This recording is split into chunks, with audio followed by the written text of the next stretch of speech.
those boxes?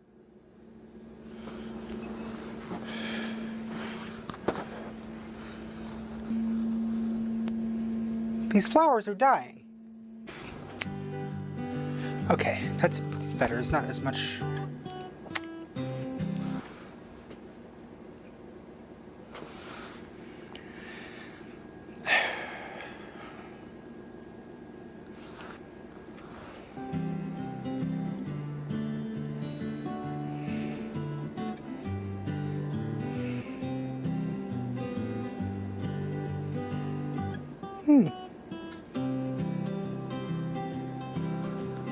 Order.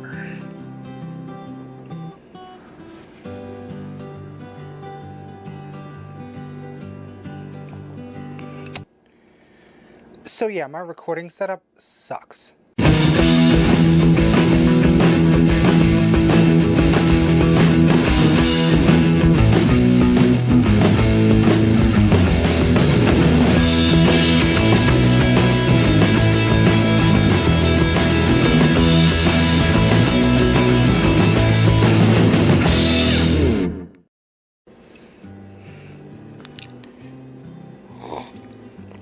So hey everybody, as you might be able to tell, I'm kind of having a tough time recording in here today. As you can see, I record in my living room and it doesn't have the best lighting in the world. I mean, basically I have these two windows, one here and one here. And essentially I have two options as far as lighting. Either I can look like Two-Face or I can be a washed out ghost. Those are my options. And when you're trying to do any sort of video, lighting is really important. So are backgrounds. And if you're recording at home, it's difficult sometimes not to have random crap laying around. It's your house, not necessarily a studio. But there are things that you can do. Your first option is you can record outside. Now, natural sunlight is the best lighting, so usually this will do the job very well. But depending on where you are, if you're in shade, if you're in a car, or if you're under direct sunlight, the quality of your visuals can vary wildly. And fortunately, you can usually clean that up with editing software. But unless you're a vlogger that's on the go, that's not necessarily the best solution. If you're trying to record while you're inside, sometimes you need some help with lighting. If you're going to do a one-on-one like I am right now, and you don't want to have some kind of craziness like this going on, then you'll need to do something to make some sort of studio space. And fortunately, there are some pretty affordable options. Now the cheapest option would be is if you had a blank wall with some good lighting in front of you. But usually that's going to be difficult because people have stuff in their house. Conversely, if you have a bed sheet or something like that, you can always tack it to the ceiling. But depending on how that hangs or if it's wrinkly, that may or may not look good. Now the other option obviously is to get some sort of studio set up, preferably with a background and some lights that you can control. So if it's rainy, or super bright outside, or a random cloud happens to pass by, you'll still be able to record. Personally, that's the option that I'm going to go with. I just hope it doesn't take too long to get here. Ooh! Oh boy, it's here, it's here, it's here! It's here! Ooh, and so's dinner.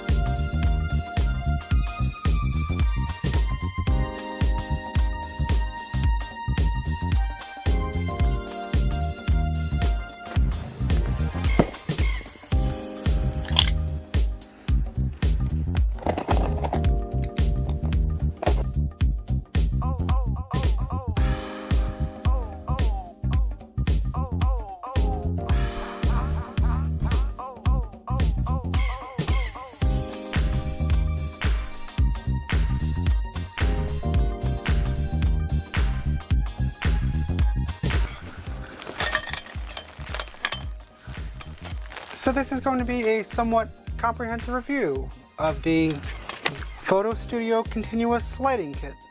White, black, and green background, plus E27 light holder. Yeah! In the box you'll find 4 support stands.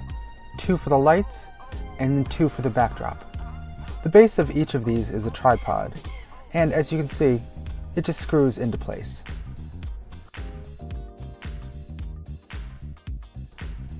Each of the supports just telescopes out, and it's pretty intuitive how to put it together. The cross beam for the backdrop comes in 3 pieces, and very easily just clicks into place. This can extend up to 10 feet, but I didn't find that I needed that. This then easily slides onto the supports and screws on with a 1/4-inch bolt. Each of the 3 backgrounds comes in a little plastic bag. You simply unfold it, and there's a pocket at the top. Slide it onto the crossbar. These get wrinkled in shipping, so you'll probably want to iron them out. You have your choice of 3 separate colors to use. Green, which obviously if you're doing some sort of green screen comes in handy. White, and black. There are 2 1250 watt light bulbs, which are supposed to mimic daylight. These screw into the light socket, which you can then attach to the stand in one of 3 different directions. To power these, you just use your standard wall outlet. The 2 photo umbrellas also attach to the bulb socket.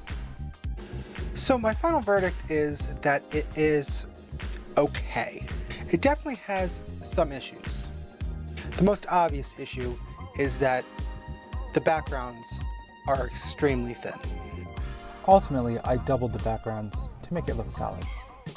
In addition to being pretty transparent, the muslin fabric of the backgrounds wrinkles pretty easily.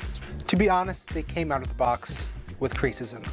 I wasn't expecting them to be super high quality, but when I was saying that you could hang up your bedsheet, you would probably do better with those. Be aware also that the lights are pretty strong, but depending on where you're filming, you could change it around. I would probably say that these would do best in an extremely dark room. It would be nice if the lights were dimmable, but if you're creative with how you're using them, it shouldn't be a problem.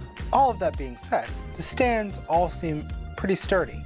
So all in all, like I said, it's okay. The biggest hiccup I would say is the quality of the backgrounds, but once you have the stand, you can always get a paper or a vinyl background for pretty cheap online. I will say that if you're doing photography, it's pretty decent. I think all in all, there's definitely better ones out there, but if you're just starting out, for the price, this is a pretty good place to begin.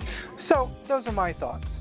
If you're in the market for a lighting kit and just starting out, definitely give this a look. I hope this little review was helpful. Make sure to like, share, and subscribe, and hit the notification bell so you know when I upload something new. I'd love to hear your thoughts down in the comments. And until next time, I'll see you around.